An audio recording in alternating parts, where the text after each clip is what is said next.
A gourmet dinner turned deadly. Now Wolfe smells more than just herbs in the air. Welcome to Marple Mysteries. I am your host, Harrington. Let's keep this community thriving. Drop a comment with your location. I truly love seeing where you're all tuning in from. Let's begin. There are a few things you don't mess with in the Wolfe household. The orchids, the schedule, and the sanctity of a salad.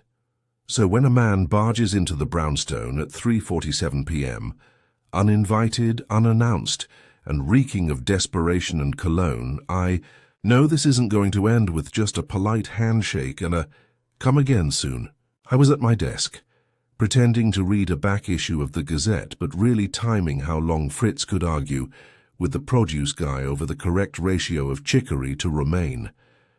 Wolfe was upstairs with his orchids, of course, which meant it was my job to intercept whatever category of lunatic had just pulled our brass bell like it was the emergency brake on a downhill trolley. He was tall, pale, and sweating through an expensive suit that didn't fit his expression. That expression said he was either about to cry or punch someone, and possibly both. In his left hand he held a small wooden box. His right hand was clenched in a fist, like it was holding onto something invisible, or about to lose it. "Mr.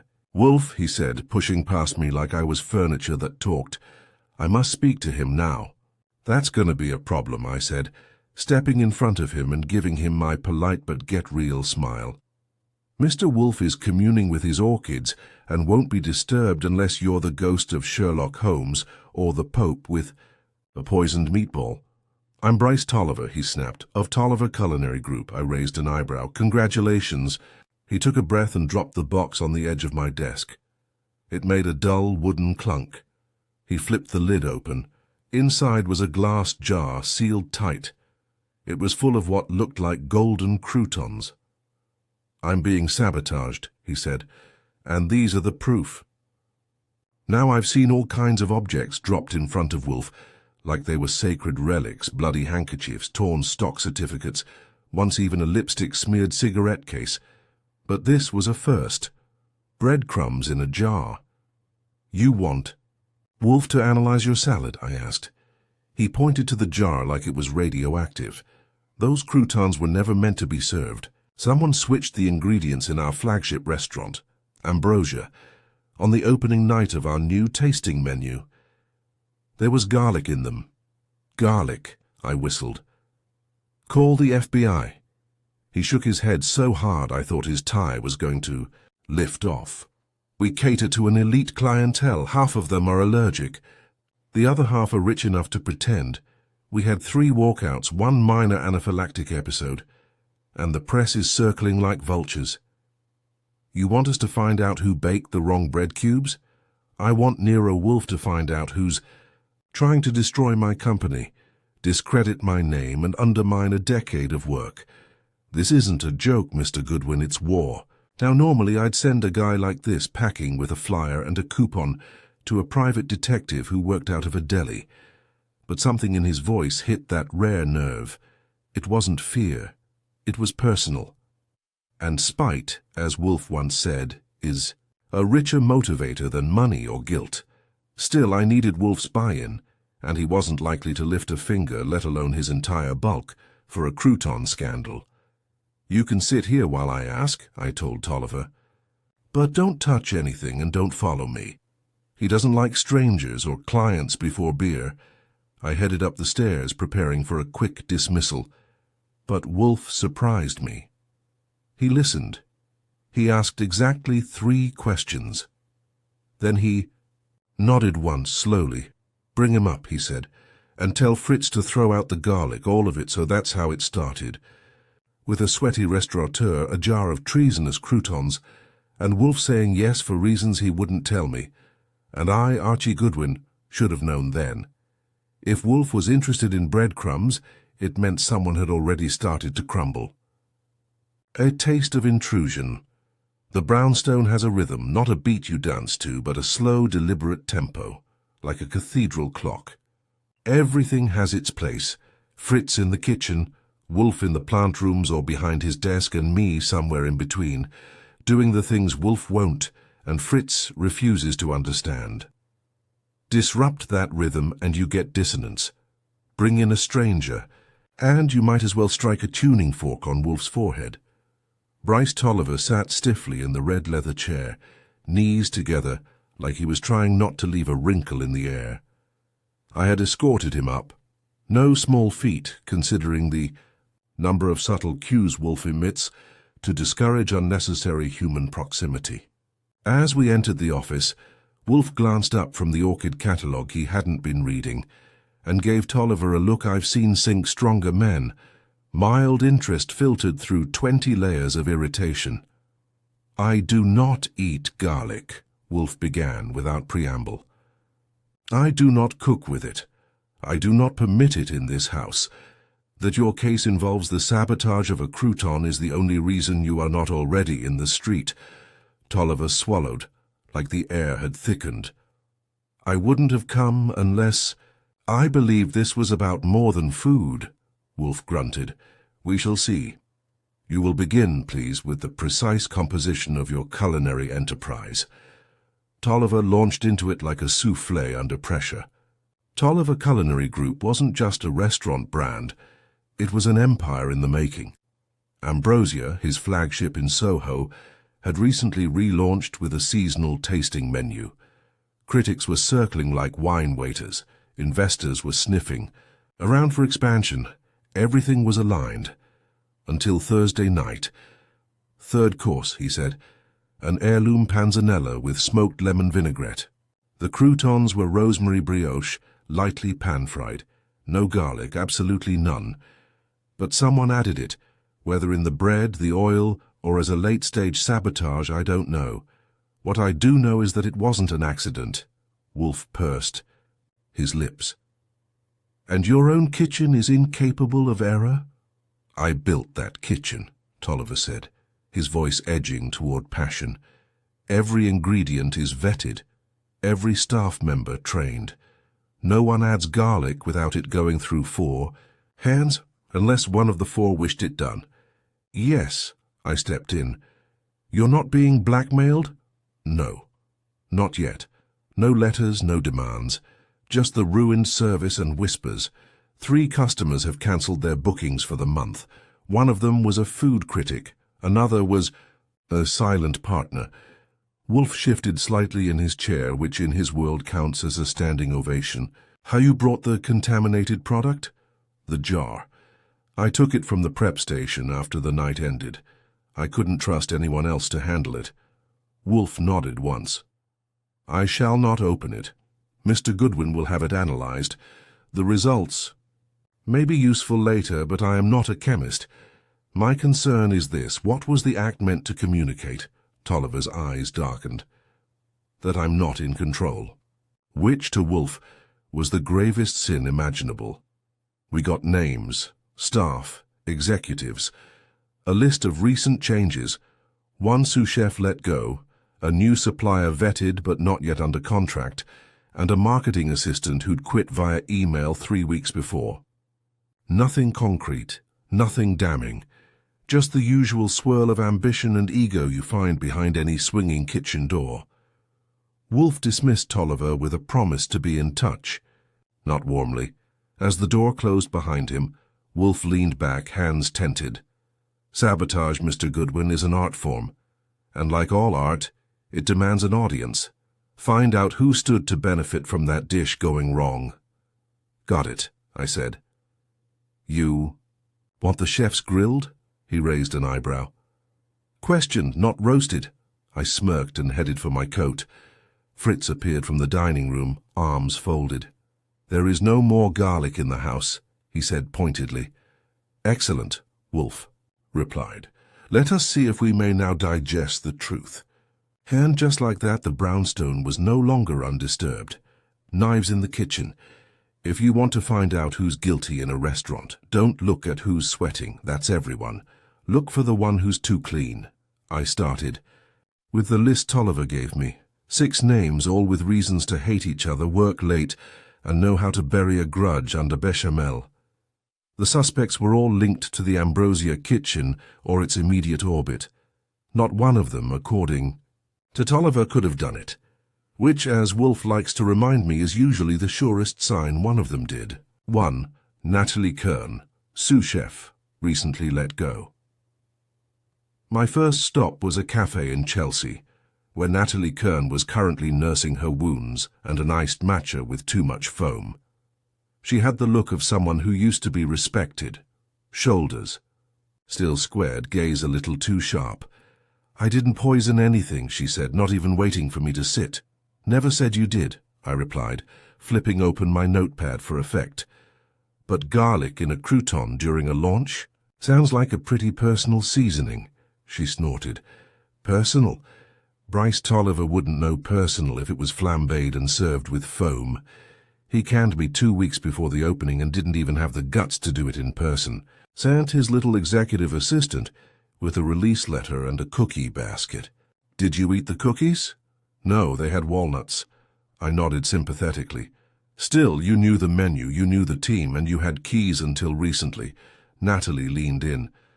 "And a reputation. One I wouldn't risk over a cheap stunt. You want someone with access and a need to prove something? Talk to his new culinary strategist. That would be suspect number 2. Paul Leon, culinary strategist. Paul Leon didn't sound like a chef. He sounded like a bank manager, trying to be edgy, but when I tracked him down at Ambrosia between lunch prep and staff briefing, he had the vibe of someone who wore designer aprons and called himself a curator of edible narrative. "Sabotage?" he asked, smoothing his oiled hair. "Please." "That's a word for amateurs and disgruntled prep cooks. You're not an amateur?" "I'm an innovator," he said. "Tolliver brought me in to evolve the menu, push boundaries. Not everyone liked that." "Such as?" "Oh, old guard types, Natalie, obviously, and some of the investors. Bryce wants to turn Ambrosia into a concept platform. They want truffles and foie gras on repeat." "You weren't worried the crouton debacle might reflect on your concept?" "I designed the overall experience," he said, "but not the execution. I don't do garlic. It muddies the palate. No one serious uses it, except the saboteur." He shrugged. "Then they weren't serious," which was a clever way to sidestep guilt while throwing everyone else under the bus. Maria Nixon, former marketing assistant Maria Nixon, answered her door in leggings and a Yale hoodie, which did nothing to hide the fact she looked like someone who'd cried herself out of a job. "I should have stayed in finance," she said, ushering me into an apartment full of unopened Amazon boxes and almond milk cartons. "Finance would have been safer," I agreed, "but less flavorful." She gave a tired laugh. "If you're here about the garlic thing, I heard." "I didn't do it." "Did you leave on good terms?" She hesitated. "Tolliver never liked me, said I lacked vision. All I did was suggest he hire a PR team before the relaunch. He said image was for people who didn't have taste. And now someone's giving him bad press he didn't pay for." "Exactly. I didn't sabotage his menu, but I also didn't cry when it happened. I marked her down as bitter but plausible. She had no kitchen access, but marketing assistants know everything about timing, coverage, and pressure points." Ivan Caldera, executive chef. Ivan Caldera was a force of nature in a double-breasted jacket. He met me in the back alley of Ambrosia between deliveries, lit a cigarette, and said, if I wanted to ruin a dish, no one would taste it. It would disappear. Not exactly the defense I'd lead with, but it got my attention. "You seem calm about the situation." "I'm always calm," he said, "because I run the kitchen. No one touches my plates without my knowing. This garlic incident, it wasn't about flavor. It was about trust." "Yours?" He looked at me with eyes like carved granite. "Someone wants Tolliver to fail. That doesn't mean they want me to fail. They could have done worse damage. It was a warning." "Any ideas who sent it?" "I don't deal in gossip. Just veiled threats," he smiled. "Only when deserved." Caldera had the confidence of a man who could control fire with his bare hands. He also had motive.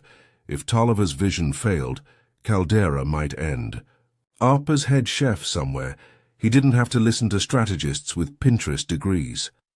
Janelle Ruxton, investor and silent partner. Janelle Ruxton wasn't silent when I reached her. In fact, she had plenty to say about Tolliver and the precious cult of culinary genius he was building. "Bryce thinks he's a visionary," she said, sipping a turmeric tonic that looked like it belonged in a lab. "But what he is reckless. He plays with money like it's garnish, and you got burned." "Not yet, but close. I advised against the relaunch timing. The critics weren't ready. The customers were shifting. He ignored me. Then the garlic thing happened, and now my inbox is full of refund requests and gossip. You think someone's trying to tank his credibility? I think someone is reminding him that without his investors, he's just a loud man with a sauté-pain. Ruxton had the money and the motive, but not the hands. Still, financial sabotage can wear a chef's apron too, if you know which egos to stir." Clyde Fenning, new supplier, pending contract. Finally, there was Clyde Fenning, owner of Fenning Farms, which had been in negotiations to supply Ambrosia with specialty breads and oils. He was affable, ruddy-faced, and smelled faintly of yeast. "I offered Tolliver a sample batch," he said. "Unlabeled, sure, but everything was standard. If someone used the wrong product, that's on them." Did the sample contain garlic? Only the sourdough twist. That's clear in the product sheet. Product sheet that would... Where? With the box. I swear. Maybe they didn't read it, or maybe someone wanted to make it look like I screwed up. Who would benefit from that? Clyde scratched his chin. Anyone who wanted to keep their current suppliers, or make Tolliver look like he's slipping. So we had a disgraced sous chef, a smug strategist, a resentful assistant, a proud chef, a bitter investor, and a potentially scapegoated supplier. All with reasons to want Bryce Tolliver embarrassed, or worse. When I got back to the brownstone and laid it all out, Wolfe didn't say a word for a full minute.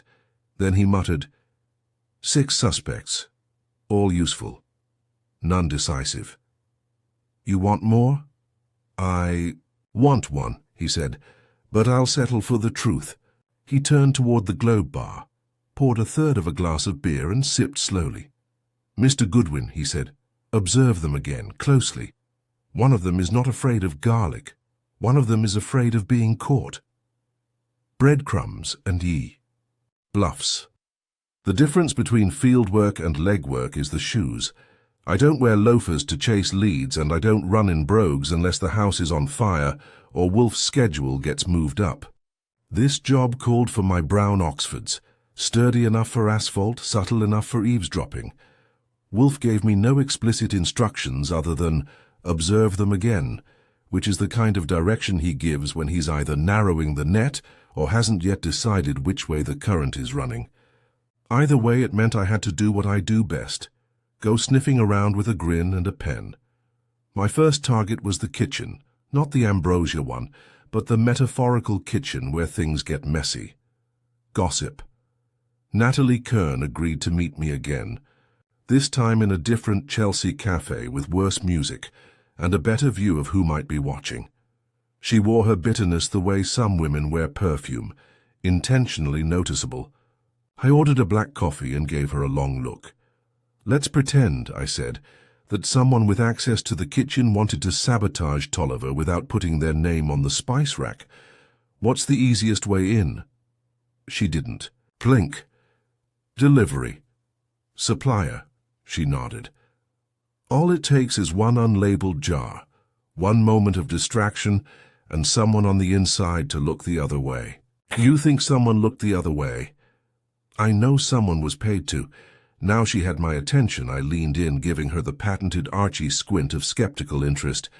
And you didn't mention this before because... I didn't have proof, I still don't. But I heard whispers from the dishwashers. One of the line cooks, Remy, suddenly showed up with a new scooter. He doesn't even have a license. He said it was a gift. From whom? No idea. But he was working that night. I'd bet my knives he didn't wash all those croutons. Jars just because he loves sanitation. I jotted it down and flagged Remy as a possible vector. Not a mastermind, too small, but maybe the helping hand someone needed. From there I hopped over to Ambrosia itself. I'd been there before, but this time I wasn't there to eat or impress. I was there to loiter, in the alley by the kitchen. Entrance I waited until I saw poor Leon glide out with a phone to his ear, and a scarf wrapped twice around his throat, like a Michelin star. He didn't see me, but I saw him stop by a trash bin, pull something from his coat and toss it, too precisely. When he turned the corner, I jogged over and popped the lid. Bingo. A torn notebook, partially soaked but legible. Scribbles in. A rushed hand. Food costs, menu sketches, and 2 names underlined, Ruxton and Fenning. A note beside them read, "Keep pressure, option B." I tucked it under my coat and made a mental note that Paul had a longer game going than just menu development. Why keep track of a silent partner and a bread supplier unless you were playing one off the other? Inside the restaurant, I used my old routine, flashing a bad-shaped smile and mentioning menu consultation to the front-of-house manager, to get a look around. I was passed to Caldera, the executive chef, who met me in his office that looked more like a war room than a break room. Caldera didn't sit. "Back again," he said, arms folded. "Still chewing on a few crumbs," I replied. "You ever worked with Fenning before?" "Once. He's competent, pushy, wants a bigger cut than he's worth." "Would he sabotage you to prove he's indispensable?" "If he did, he'd use mold, not garlic," Caldera grunted, "and he wouldn't be subtle. He's the kind of guy who wants to be thanked for sinking the boat. Who does subtle around here?" Caldera stared at me for a beat too long. "That strategist of Tolliver's, Leon. Guy's too polished. I've never seen him taste his own food. That tells you something, it did." I thanked him and took my leave. Outside I gave Fenning a call. He was at the farmer's market and agreed to meet me for a quick chat in his van, parked by the curb like a produce-laden Trojan horse. "I'm getting blamed, huh?" he said, rubbing his beard with a hand that smelled like thyme. "Not blamed. Eyed." He sighed. "I gave them 6 jars of sample croutons. 1 was garlic. It was marked. Clearly. I triple-checked. If someone switched them, they did it after. I dropped them off. I know what sabotage looks like, and this ain't farmhand sabotage. This is investor level." That lined up with the note from Leon's book. Pressure points. Alternate plans. Someone thinking 3 moves ahead. I asked if he had anyone watching his deliveries. He said no, but his assistant had recently quit, left a note and vanished. Probably nothing, but possibly another pair of hands moving things. Before heading back to the brownstone, I made one more stop. Janelle Ruxton's office. It sat on the 14th floor of a boutique finance firm that handled discrete capital ventures. Translation: rich people who didn't want their names on things. "Twice in a week," she said, arching a brow. "Should I be flattered or subpoenaed?" "Neither," I said. "Should I be worried that your name is scribbled in a menu designer's notebook?" She didn't flinch. "Paul Leon?" "None other. That child thinks he's Gordon Ramsay meets Machiavelli. He pitched me an idea for an Ambrosia franchise before the garlic scandal. Told me Tolliver's name was too dense for expansion. Said he'd take the reins if things adjusted direction. And did you agree? I told him if he ever wanted $1 from me again, he'd better start making sense with flavor instead of fantasies. So Leon was ambitious, arrogant, and now actively maneuvering against Tolliver's credibility. I had a feeling if I peeled his scarf off, I'd find a forked tongue. Back at the brownstone, Wolfe had remained planted. Of course. I delivered my report while he sat behind his desk with a bottle of beer in front of him, untouched. When I reached the part about the notebook, he closed his eyes. "Leon," he murmured. "Yes, he is the sort of man who would place garlic where elegance was intended. Trying to sabotage Tolliver for a coup? perhaps, but coups are messy. This was precise. What else? I gave him the rest. The line cook Remy with the new scooter, the assistant who vanished, Fenning's alibi, and Ruxton's disdain. When I was done, Wolfe sat for a long moment, fingers interlaced, lips drawn inward.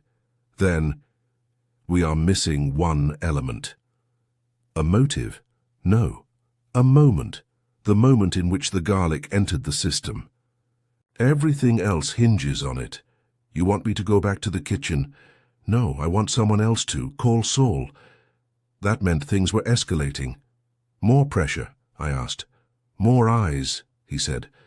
We are close, Mr. Goodwin, but the next trespass will not be subtle. The jar, the knife, and the note that wasn't there. There's something about silence in the brownstone that makes your ears itch. Not the quiet of a book being read or the murmur of orchids growing. I mean the unnatural kind. The quiet, that comes when you know someone else has touched something they shouldn't. It started the next morning.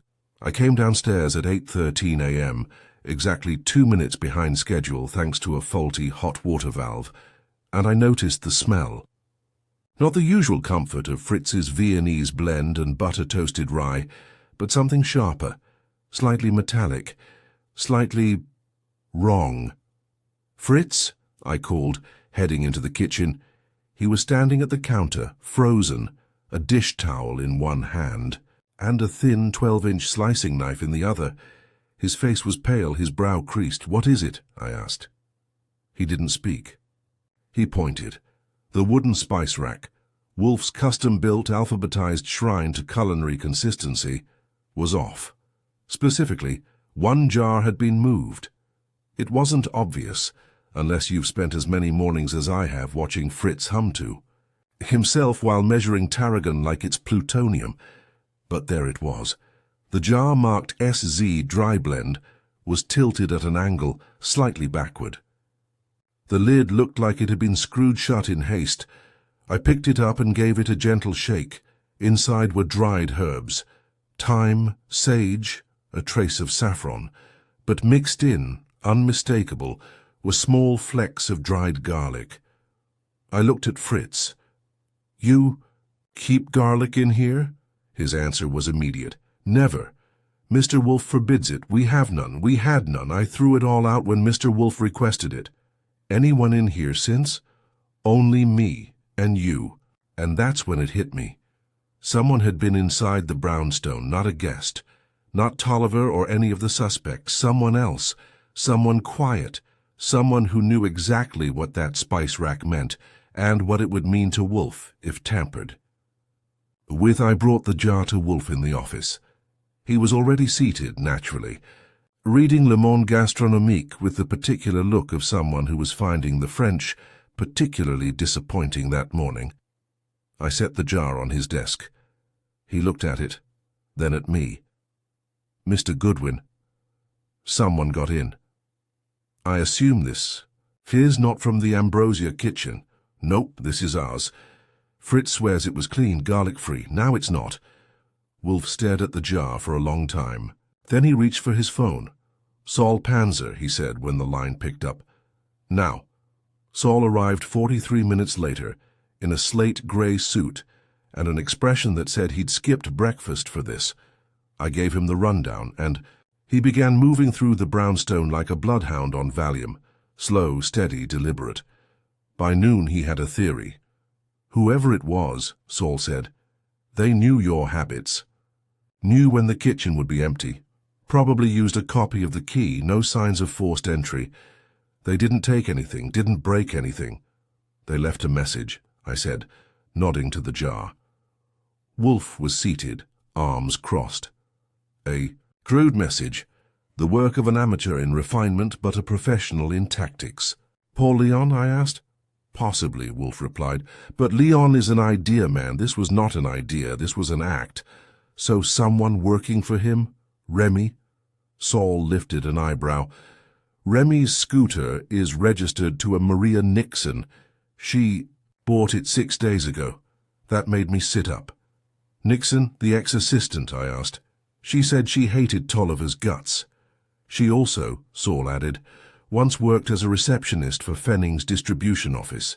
For about 8 months 3 years ago. That web was getting tighter than Fritz's hollandaise. She gets fired, I mused aloud. Knows the players, knows the layout. Maybe she bribes or pressures Remy into planting the garlic, or she plants it herself during a visit. Remy. Lets her in, Saul said. Scoot as the thank you. Wolfe tapped his fingers together. That may account for the restaurant incident, he said, but not for this intrusion. You think it was Nixon again? No, Wolfe said. This intrusion is not from the same mind. The first act was revenge. This, he gestured toward the jar, is containment, a warning, or a push. Push toward what? He didn't answer. Instead, he told Saul to find out who had been in or near the brownstone over the past 48 hours, and to start with anyone who'd touched a key. Wolfe kept his own keys locked away, but I had a spare in my coat. So, did Fritz, but his hadn't moved. Mine, however, was gone. I turned my room upside down. The coat was there, the pocket wasn't ripped, but the key was missing. Only 2 people had been in the house recently, aside from Wolfe, Fritz and me, Bryce Tolliver, and the courier who delivered a wine catalogue on Wednesday. Fritz confirmed the catalogue had come, but he hadn't answered. The door. It was already inside the vestibule when he opened it. Left by hand? I asked. He nodded. The bell rang. When I opened it, no one was there. I called the publisher of the wine catalogue. They hadn't sent anything. Wolfe stood slowly, well as slowly as Wolfe ever did, and approached the jar. 2 intrusions, he said. One professional, one psychological. One message of chaos, the other of control. We are being drawn in, not to discover the truth, but to validate it. That's when I saw it. On Wolfe's desk blotter, tucked just under the corner of his notepad, was a slip of folded paper. I hadn't noticed it when I came in. Wolfe didn't keep clutter, especially not loose paper. I picked it up. On it was a single line, typed in courier font. You see what he's capable of. What are you going to do about it? No name, no fingerprint, no envelope, just pressure. Wolfe read it, then he burned it. Someone is trying, he said, to make me respond, to draw me out, to make this personal. Is it? He looked at me, and for once Wolfe didn't answer. Instead he rang for Fritz. Tea, black, unsweetened, and clear the spice rack, all of it. That's drastic, I said. That's necessary, he replied. Saul returned that evening with a short list. Tolliver hadn't left anything behind, but Paul Leon had shown up at Ambrosia late the night before. Unusual, but not unheard of. More interesting was that Maria Nixon had been seen outside Fenning's distribution warehouse that same morning, talking to someone in a white delivery van. Who's playing whom? I muttered. That, Wolfe said, is what we are about to find out. And just like that, the game had changed. The crouton was never the crime. It was the first note in a symphony of manipulation. And someone clever, was composing. The second movement inside our walls. A break-in, a betrayal, and a tale on the move. It's one thing for Wolfe to be annoyed. That's routine. What's rare is for him to be interested. And when Wolfe is interested, the air in the brownstone changes. You can feel it in the tension of his voice, the way he repositions his beer glass by millimeters, or the way he doesn't read the newspaper, but watches it, like it might confess. The intrusion had gotten under his skin. Not because of the garlic. Wolfe would rather sit through a 6-hour board meeting with Inspector Kramer than acknowledge fear of any one spice. No, this was about control. The sanctity of his world had been tampered with. Not destroyed, just nudged. Enough to get his attention. And now someone had it. I was downstairs in my room, changing into something more mobile, when the phone rang. It was Saul. I've got movement, he said. Leon met with Nixon. Midtown. Cafe 40 minutes ago. Friendly? Too short for friendly. Too tense for casual. I grabbed my coat. Saul continued. She passed him something in a manila envelope. He left, she waited 2 minutes, then took a cab south. Where? Sanos? Still tailing. I thanked him and hung up. Wolfe had been right. Someone was escalating. Back upstairs, I filled Wolfe in. He barely nodded. Have Saul follow her as far as he can, he said. If she stops, he is not to confront, merely observe. Right. He tapped a knuckle against his chin. And have Fred Durkin watch Leon. From his apartment to the restaurant. And anywhere in between. That told me something. If Saul was watching the periphery and Fred the center, Wolfe thought the game was converging. The circle was tightening. So I made one more call, this time to Fred. Gave him the name, address, and target. Told him to keep it subtle. No trench coats or opera glasses. Fred may not have Saul's finesse, but he knows how to be invisible in a lobby full of mirrors. With the nets cast, I returned to Ambrosia that afternoon, under the guise of collecting further statements. Caldera met me with his usual blend of contempt and cautious interest. You still digging? He asked, chopping shallots with unnerving precision, just turning over the loam. That implies you think something's growing here. I know something's festering, he smirked. You always talk like that? Only when I'm right. In the prep kitchen, I asked around. Remy wasn't there. Called out sick. Nobody had seen Nixon since her resignation. Paul Leon hadn't come in that day. But his last menu draft was still open on the shared kitchen tablet. I got a glance at it. 2 things stood out. A revised third course, now labeled Crouton-free panzanella. A note in the margin. Ask Janelle for final decision before pushing. I took a photo. Out back, the alley was empty except for crates, a few cigarette butts, and a crumpled delivery slip. Not from Fenning, some generic supply outfit I didn't recognize, but it had a line item that caught my eye. Specialty sample jar, marked Herb's Composite. There was no recipient signature, no timestamp, and the handwriting looked familiar. Back at the brownstone, I dropped the slip on Wolfe's desk. Someone's leaving breadcrumbs, I said. Only they don't want us to follow them. They want us to think we have. Wolfe looked at the slip. He didn't touch it. This, he said, is a forgery. You sure? He nodded. Fritz's handwriting, but altered. A poor mimic. Likely traced from a note he sent recently. So whoever planted the garlic also wanted us to suspect the kitchen, but not the restaurant kitchen. Our kitchen. That, I admit, chilled me a bit. You think someone's trying to pit you against the case? Someone wants me out of it, to declare it beneath me, tainted. They have failed. That was when the knock came at the front door. Not the bell, not a client's knock. Clients. Not a delivery. It was urgent, tight, angry. I opened it and found Bryce Tolliver. He didn't wait for an invitation. He stormed past me and into the office like he owned it, holding a folder in one hand and his temper in the other. Wolfe didn't rise. Mr. Tolliver. Tolliver threw the folder on the desk. It's gone. Wolfe blinked. What is gone? The proposal, my expansion file, restaurant plans, private investors. It was in my office. Now it's gone. And why? Wolfe said calmly. Are you here instead of the police? Because only one person had access besides me, and he works for you. The room chilled. I half-stepped forward. Careful. Leon, Tolliver barked. You said you were watching him. I trusted you. Wolfe studied him. And yet the file is gone, which means someone wanted it found missing. That does not require theft. It requires misplacement. You think this is a bluff? I think, Wolfe said, that someone wants you unstable, reactive, someone who profits when you panic. Tolliver's jaw tightened.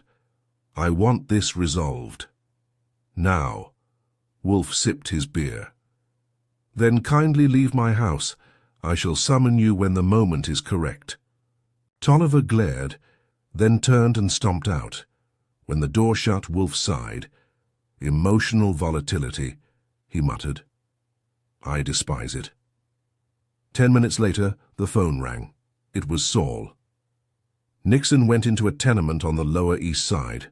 3rd. Floor came out without the envelope. Did you go in? I asked. No, but I saw someone else come out, Paul Leon, he paused. And Goodwin, he wasn't alone. Who was with him? Remy. So they were working together. Wolfe tapped the desk as I relayed this. Leon gives Nixon the envelope. She hides it. Leon retrieves it. With the line cook who may have planted the original garlic. He leaned back. They are no longer hiding. They are closing the trap. What's in the envelope? Insurance, perhaps a fake investor list, perhaps a blackmail document. Whatever it is, they intend to use it soon. And the jar in our kitchen? A test. If I called the police, I'd look paranoid. If I ignored it, I'd look indifferent. Either response discredits me. But now, he pointed a thick finger toward the floor, now I maneuver. That night, Saul and Fred remained on watch. Wolfe called a locksmith, changed the locks, replaced the keys. Fritz boiled the spice jars in vinegar and holy water, just in case, and Wolfe dictated 2 letters, one to Janelle Ruxton inviting her to a culinary inquiry, the other to Tolliver. Tomorrow, he said, the suspects would gather, and Wolfe would do what he does best, serve the truth cold, quiet. Moves loud consequences. If you've never seen Nero Wolfe go on the offensive, don't expect him to stand up and point fingers. That's for courtroom dramas and cheap detective flicks. Wolfe wages war the same way he tends his orchids, with controlled atmosphere, precise timing, and just enough heat to make things bloom or wilt. The morning after Tolliver's tantrum and Saul's surveillance update, Wolfe's tempo shifted. Not visibly. He still sat at his desk, still indulged his usual breakfast of poached eggs and beer, but the air had changed. I know the signs, the longer pauses before answering, the slower sips of beer, the fact that he reread the Gazette's food column 3 times before discarding it. He was tuning the strings before the final performance. After breakfast, he gave me a list, not a long one but pointed. 3 calls to make, 2 packages to deliver, 1 to receive. First on the list, Janelle Ruxton. I rang her office and told her that Wolfe was formally inviting her to a private meeting that afternoon at the Brownstone. Her reply was terse. Of course he is. Second, Clyde Fenning. Wolfe asked that I inform him of a potential conflict with Paul Leon's business interests, a phrase Wolfe carefully dictated and had me repeat 3 times before using. Fenning didn't say much in return, but I could almost hear his eyebrows raising over the line. Third, Bryce Tolliver. Wolfe told me to deliver a sealed envelope to him personally. Inside was a typed note with a single sentence. Control is not a menu item. You have 1 course left. Attend. I delivered it at Ambrosia, handed it to him without ceremony, and walked away before he could argue. I've found the best way to make a man nervous is to give him silence when he expects a plea. Back at the Brownstone, Wolfe had Fritz preparing 2 tea services and enough cold meats to feed a jury. When I asked if he was expecting company or "Tau siege," he simply grunted. At 1:05 p.m. a package arrived, small, wrapped in heavy brown paper, no return address. Wolfe didn't touch it. He had me open it carefully on the dining room table. Inside was a thumb drive. Just that. Wolfe nodded as if he'd expected a severed ear and was mildly disappointed. Insert it. Fritz brought the office laptop. Wolfe doesn't allow it. Near the orchids, and I did the honors. It contained a single video file. Low resolution. No timestamp. But it was Ambrosia's kitchen. Clearly a hidden camera, possibly a prep station security feed. I pressed play. It showed Remy the line cook alone. He was moving between the dry storage and the herb rack. He opened a jar, identical to the one we'd found in our kitchen, and spooned something into a prep bowl labeled Course 3. Then he wiped the counter and walked away. 30 seconds later, Paul Leon entered. He didn't see the camera, he didn't need to. He looked at the prep bowl, sniffed it, and smiled. Then he took out a small notebook and scribbled something. The file ended there. That, Wolfe said, is not evidence. It is an invitation. Someone wants us to see that Leon's involved. Yes, but not to prove it, to weaponize it against Tolliver or me. That remains the question. The stage was set. At 3 p.m. sharp, guests began arriving. First, Janelle Ruxton wearing a charcoal grey pantsuit and the expression of a woman who'd already written everyone in the room out of her will. Second, Clyde Fenning, cheeks red from the cold coat still dusted with flour, like he'd walked out of a baking storm. Third, Paul Leon, smooth as ever in a patterned scarf and camel coat, holding a leather folio like he expected to sign contracts before cocktails. Fourth, Maria Nixon. This surprised me, since she hadn't been formally summoned, but she came anyway quietly and took the far corner seat in the office like someone waiting for judgment. Finally, Bryce Tolliver, hair unkempt, tie askew, folder under his arm, and eyes wild from too many half-slept nights. Wolfe let the silence stretch as they seated themselves. Fritz closed the doors. I stood against the bookshelves. Wolfe began with outstanding, of course. I have asked you here, he said. Not to deliver a solution, but to confirm a pattern. The sabotage of Mr. Tolliver's kitchen was not culinary. It was strategic. It was meant to cause embarrassment, erode credibility, and most crucially, provoke a reaction. Paul Leon shifted slightly. Ruxton crossed one leg over the other. This began with garlic, Wolfe continued, but its essence is ambition. One or more of you believes Mr. Tolliver is unfit to lead his business. That is not an uncommon belief among subordinates or stakeholders. What is uncommon is translating that belief into action. Leon smiled tight. You make it sound like a coup. It is, Wolfe said, a coup, but one veiled in vinaigrette. That got a snort from Fenning. Wolfe continued, ignoring them. Maria Nixon was the vector. She had the means, the connections, and the grudge. She facilitated the first incident, the garlic sabotage, by working through Remy, who was compensated, indirectly. A scooter purchased in her name, traced poorly. Maria didn't deny it. She looked at her shoes. She did not act alone. Paul Leon provided the motive. He presented investors with alternate visions. He drafted an expansion plan without Tolliver's knowledge. He undermined Caldera's kitchen authority through back channels. Speculation, Leon said sharply. Wolfe gestured to me. I stepped forward and played the video. When it ended, the room was dead quiet. That proves nothing, Leon said. It proves you knew, Wolfe replied.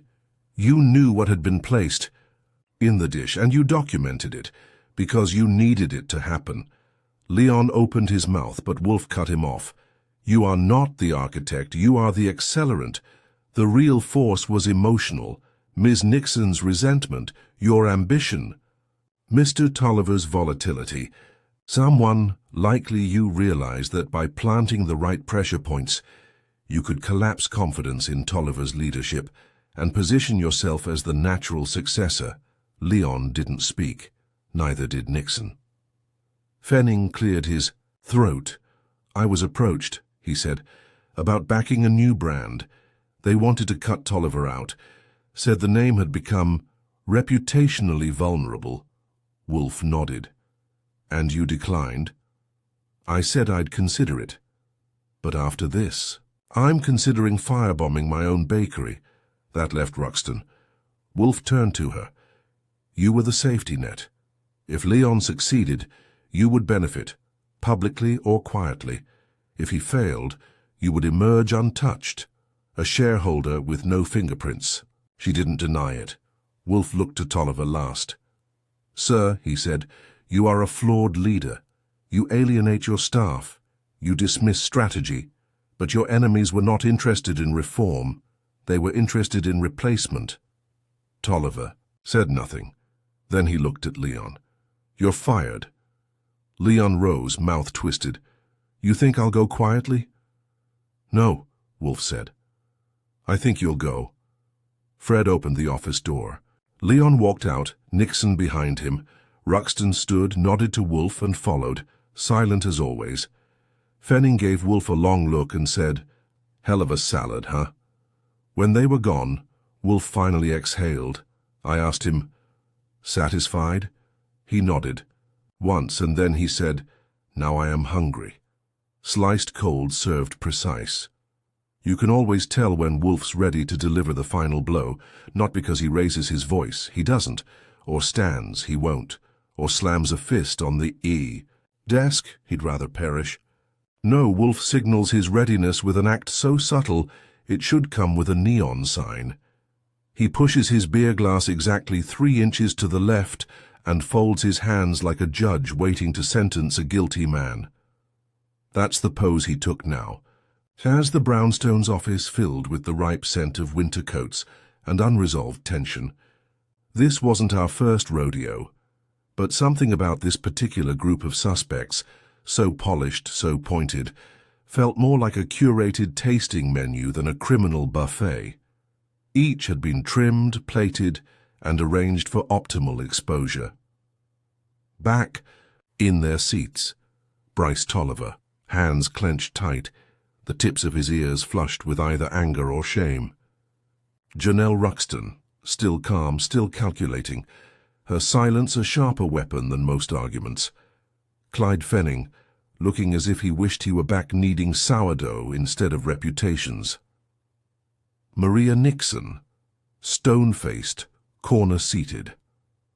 Again, as if choosing invisibility as her final defense. Paul Leon, conspicuously absent, escorted out last section and by Wolfe's decree not invited back. His exit had been loud enough for the whole block. Saul Panzer was present this time too, posted near the door like a quiet punctuation mark. No words from him, just eyes. Always. I stood beside Wolfe, pad in hand, more for effect than note-taking. The truth was already written. Now it was Wolfe's job to read it aloud. He began without pleasantries. "We are not here to debate flavor profiles," he said. "We are not here to evaluate business plans or vent professional grievances. We are here to excise a rot." No one spoke. Wolfe continued, voice low and smooth. "The garlic, as you all now understand, was never the crime. It was a signal. One meant to attract attention, incite suspicion, and invite collapse." His gaze passed across them like a slow-moving beam. But to collapse something effectively, one must first understand its load-bearing walls. "Mr. Tolliver," he said, "you are many things, arrogant, impulsive, largely self-involved. But you are not a saboteur. You are not clever enough for that. You were targeted because you were predictable." Tolliver said nothing. He had the good sense not to argue. Wolfe turned next to Maria. "Ms. Nixon, you were used. Not entirely unwillingly, I suspect, but still, used. You planted nothing in the kitchen yourself, but you facilitated it. You paid Remy, the line cook, to cooperate. You coordinated deliveries. You may even have composed the note slipped into my office, an amateur tactic, but one meant to provoke." Her lips parted. "You were promised a seat at a new table," Wolfe cut in. "By Mr. Leon." Maria looked away. Then Wolfe faced Fenning. "Mr. Fenning, you were almost innocent. Your bread samples were legitimate, clearly labeled. But Mr. Leon knew your products well. He mimicked your jars. He exploited the ambiguity of your temporary contract." Fenning shifted, jaw tightening. "He used me." "Yes," Wolfe said, "as he used Ms. Nixon, as he tried to use Mr. Tolliver's implosion as a ladder." He turned last to Janelle Ruxton. Your role, Ms. Ruxton, was passive in action, but active in outcome. You were approached by Mr. Leon with an alternate expansion plan. You declined publicly, but you did not report it. You waited. If he succeeded, you benefited. If he failed, you remained untouched. Ruxton didn't flinch. I invest in potential, she said quietly. Leon was potential, but I didn't sabotage Tolliver. No, Wolfe replied. But you didn't protect him either. That is your sin, not criminal, but cowardly. Wolfe allowed silence to settle. Then he resumed. Mr. Leon's ambition exceeded his discretion. When his efforts to gain influence through traditional channels failed, when Tolliver rejected his ideas and Fenning withheld exclusive contracts, he turned to subterfuge. Garlic in the Croutons, a planted delivery slip, an intrusion into my house. At that he looked squarely at Maria. With my own key, lifted during your first visit. Maria paled. Then, Wolfe went on, a fabricated disappearance of Tolliver's expansion file, meant to rattle him further. And finally, he held up a small USB drive. This. A video meant not to prove guilt, but to plant it. Delivered anonymously. Sent with precise timing, suggesting Leon knew we were closing in and wished to point the finger at Remy alone, exonerating himself. He placed the drive on the desk like a gavel. Mr. Leon failed because he underestimated intelligence, not mine, but that of those around him.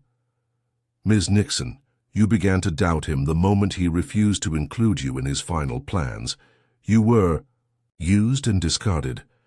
Mr. Fenning, you realized too late that a new contract would come at the cost of your integrity. And Ms. Ruxton, even you sensed the PR backlash was no longer survivable. Wolfe leaned back, satisfied. Mr. Leon has already been confronted with these facts. He has confessed, partially, enough to place him in the line of civil, if not criminal culpability. The rest will be resolved by Mr. Tolliver's legal counsel. He looked to Tolliver. You are, as I said, flawed, but you were not destroyed because your enemies failed to understand the nature of loyalty. They mistook fear for silence, compliance for loyalty, and they forgot that even a crouton properly seasoned can bite back. It was, admittedly, a strange note to end on, but this is Wolfe, not Shakespeare. Tolliver stood, ran a hand through his hair and gave a small nod. Thank you, he said. Then, to my surprise, added, Really? Ruxton offered Wolfe a parting glance that was almost respect. Fenning muttered something about brewing stronger coffee. Maria left without a word. When the door finally closed and the brownstone was quiet again, Wolfe sighed. Then he rang for Fritz. Dinner will be taken in the dining room, he said. Something light. I've had my fill of drama. You want salad? I asked. Wolfe grimaced. Only if it's missing garlic, ambition, and betrayal. The architect exposed. There are two kinds of silence in Wolfe's office. The first is the kind that settles in naturally, like a satisfied diner leaning back after the last course. That's the good kind, the kind Wolfe prefers. Then there's the other kind, the kind that buzzes like a leftover fly in the room, circling, waiting to land somewhere inconvenient. That second silence was what lingered after the suspects departed, after the USB drive was stored in Wolfe's personal lockbox, and after Fritz served a delicate trout salad that even Wolfe barely touched. Wolfe hadn't spoken a word for 37 minutes. I counted. Then finally he said, He played a long game. I was at my desk, boots off, flipping through the notes we'd assembled over the past week. Leon? Of course, Leon, Wolfe said. He laid every piece with deliberation. What astonishes me is how close he came. He picked up his beer, took a sip, then set it down in precisely the same spot. He knew Tolliver was vulnerable, psychologically, professionally. He saw that the board was fracturing, that expansion was more fantasy than feasible. So he engineered an incident that would cause just enough doubt to erode the empire, not destroy it, just make it pliable. And he used Nixon and Remy to do the dirty work. Yes, Nixon, discarded from the marketing wing, still believed she deserved more. Leon gave her attention and promises. He gave Remy cash and a toy scooter, childish but effective. I stood and started pacing. But the garlic, he had to know it wouldn't tank the restaurant outright. It didn't need to, Wolfe replied. It had to introduce uncertainty. Customers want to believe a chef is omnipotent. A single misstep undermines that illusion. I sat again. Then came the intrusion here. Why risk that? That wasn't about risk, Wolfe said. That was about testing me, seeing if I would retreat. Leon thought me aloof, arrogant. He assumed I'd find the matter distasteful and dismiss it. When I did not, he increased pressure.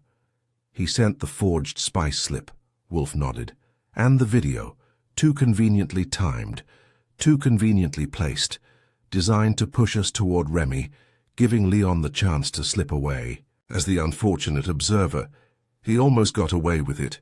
He would have if not for Ms. Nixon's hesitation. Her arrival today was not accidental. She came because she realized she'd been used, and unlike Leon, she was not prepared to shoulder blame. It added up. Leon had been the architect, but he hadn't acted alone. He had moved people around like chess pieces, calculating every step. The garlic, the delivery jar, the note under Wolfe's desk blotter, the conveniently missing expansion file, all of it framed to collapse Tolliver's authority, while preserving plausible deniability for himself. But how did he know where to plant the jar here? I asked. Wolfe turned to me. The courier, the wine catalogue, a ruse. He employed someone, likely freelance, to enter during Fritz's midday prep hour. They used a key lifted by Ms. Nixon during her initial visit, placed the jar and left. Subtle trespass, no fingerprints, only a question. And the note? Wolfe smiled faintly. That was Leon's mistake. It was too clever.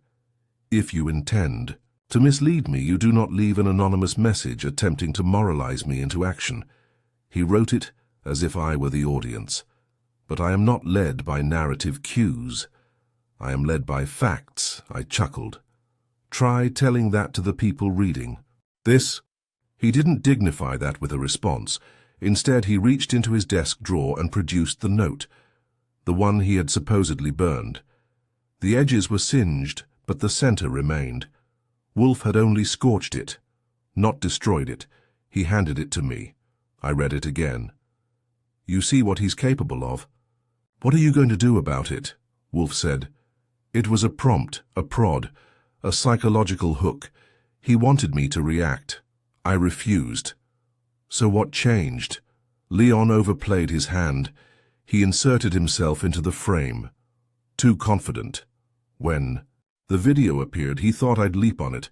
Instead, I waited. And he walked into the trap, Wolfe nodded.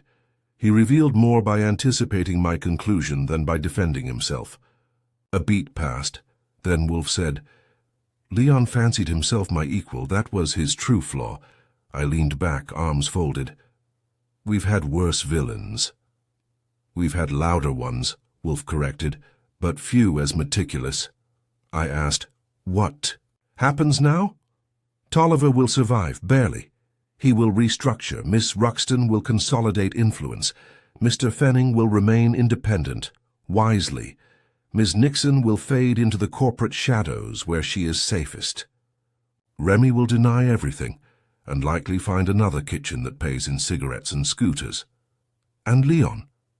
He will be sued, silently. Civil court.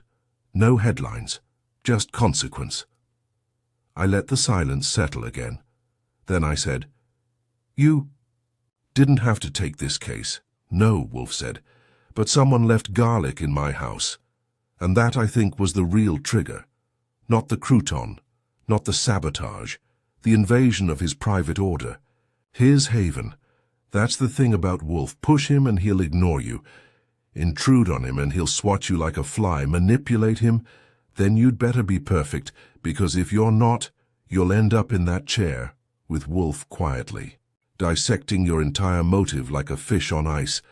And once he starts carving, he doesn't stop until there's nothing left but bones. A final bite of justice.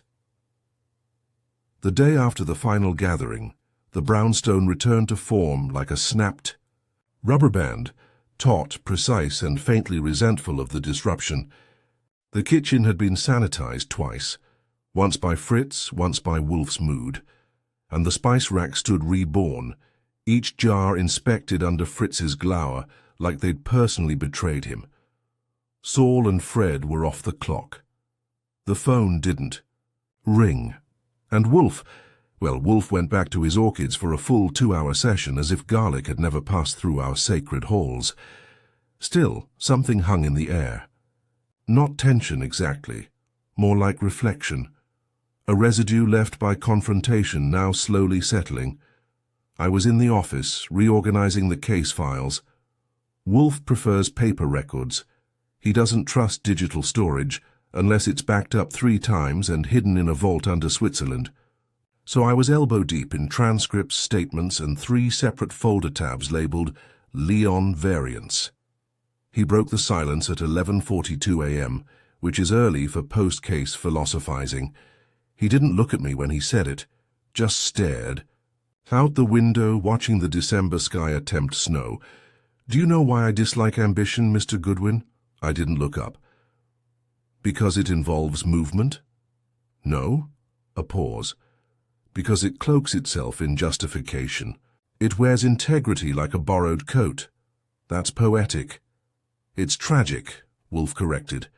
He turned his chair slightly, enough to see me from the corner of his eye. Leon believed he deserved control because he had vision, but vision unmoored from restraint is just vanity. I closed the final folder. He wanted the spotlight, not the stove.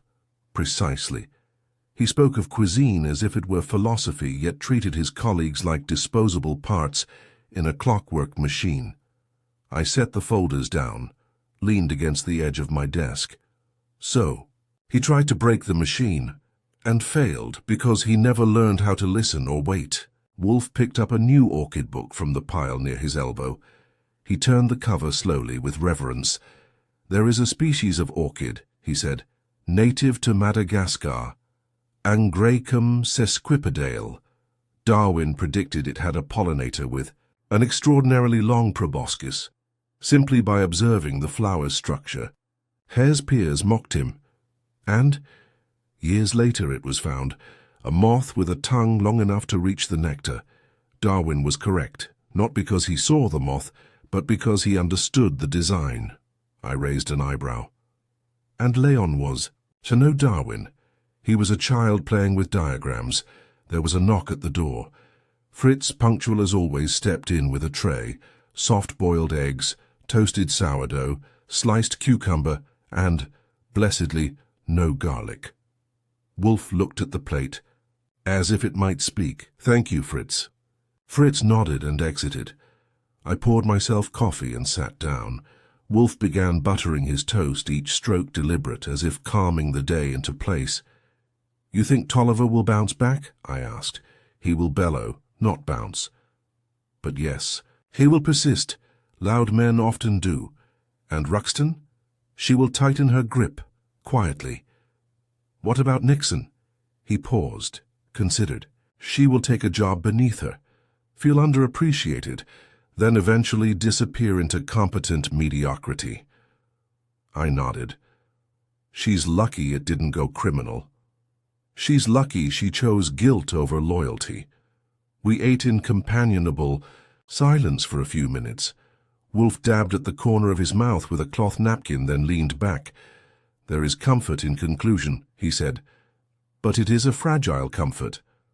How so? He turned to look at me fully now. Because it implies an end. And ambition. True ambition does not end. It waits, it shifts, it finds new hosts. I finished my coffee. So, we'll be back here again. In some form. He rose slowly, the meal complete, appetite sated, mind sharpened. That is why we remain vigilant. That is why I do not forgive intrusion, not because of pride, but because it is the beginning of decay. And because you hate garlic. That too. We moved to the office. I set the fire and Wolfe took his chair, his proper place, as if restored to it by natural law. He opened a book, one of those dense philosophical volumes he reads when he wants to pretend he's not listening to me. I sat, pad in hand, nothing to write. Outside, snow began to fall, thin, sparse, not yet serious, but steady. Wolfe looked up from his book. "You did well, Archie," I blinked. "You say that like it hurts." "It does. But nonetheless, it is true."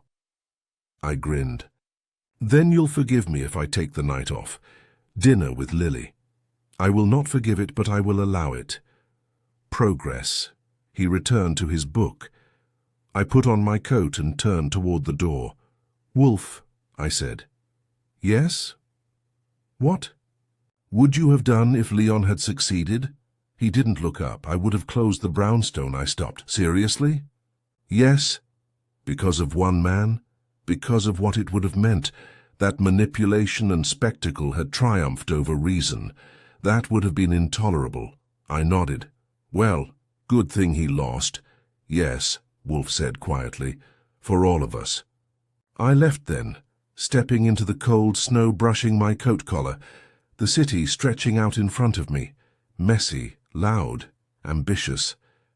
But back in the brownstone, behind thick walls and careful silences, justice had been served. Even if it didn't, come with croutons. Wolfe's table set and undisturbed.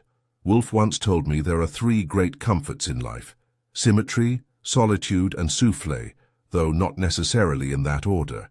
After the case of the Crouton conspiracy, I would have added one more: silence.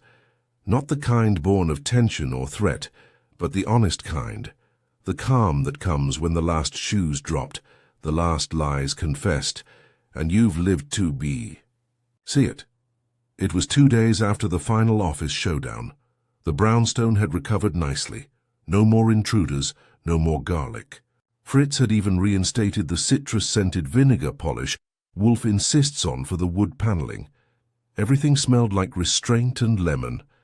I was in the kitchen, helping Fritz unpack a delivery.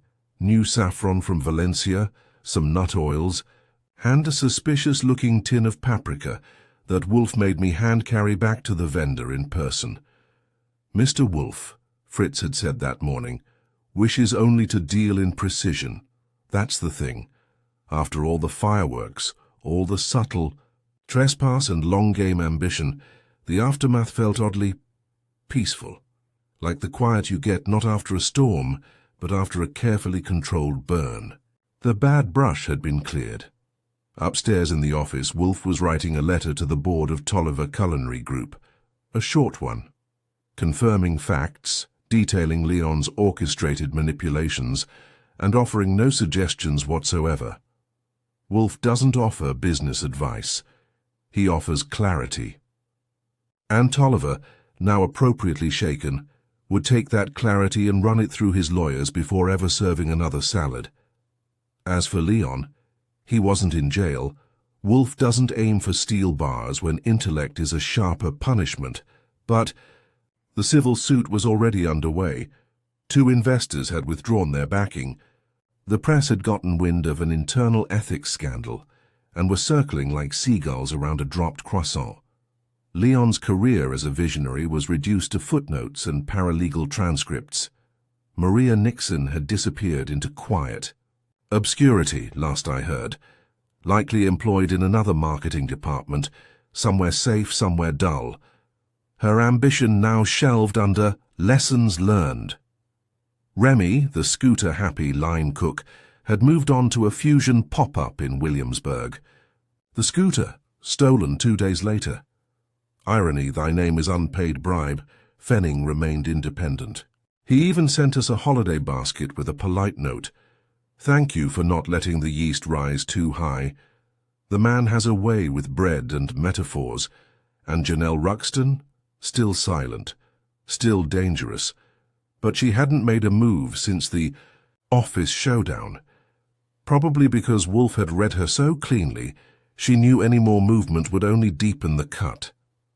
I came upstairs with the mail and found Wolfe back in his chair, reading the Orchid Growers Monthly like nothing had ever happened. I dropped the letters on his desk and took my place across from him. You know, I said, for a man who claims to loathe disruption, you sure attract your share of it. He glanced up. I do not attract it. I permit it, briefly. And this time, he said, was necessary. I nodded. You think Tolliver learned anything? No, but those around him did. That is sometimes the better outcome. I grinned. Philosophical Wolfe. Careful. You're sounding almost hopeful. Bah. He reached for his beer and took a sip. Then he said, Do you know what the tragedy is, Mr. Goodwin?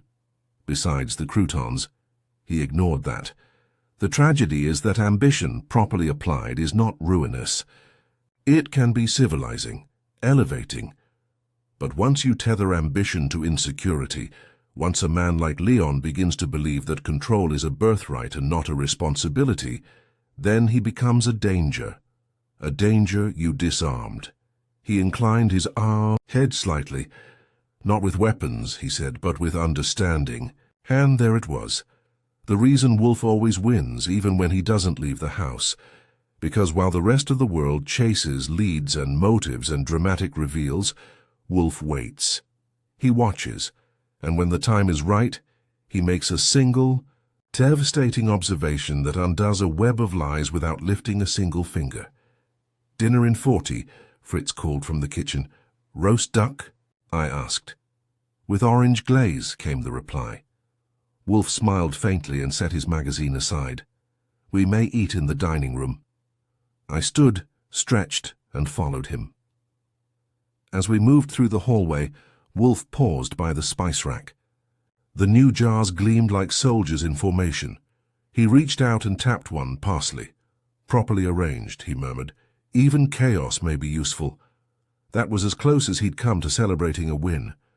At the table, Fritz served the duck with his usual ceremony. Wolfe closed his eyes after the first bite. I didn't speak. I didn't have to. Outside, the city churned, the world spun. Inside, the brownstone was still. No trespass, no deceit, no garlic, just order and dinner.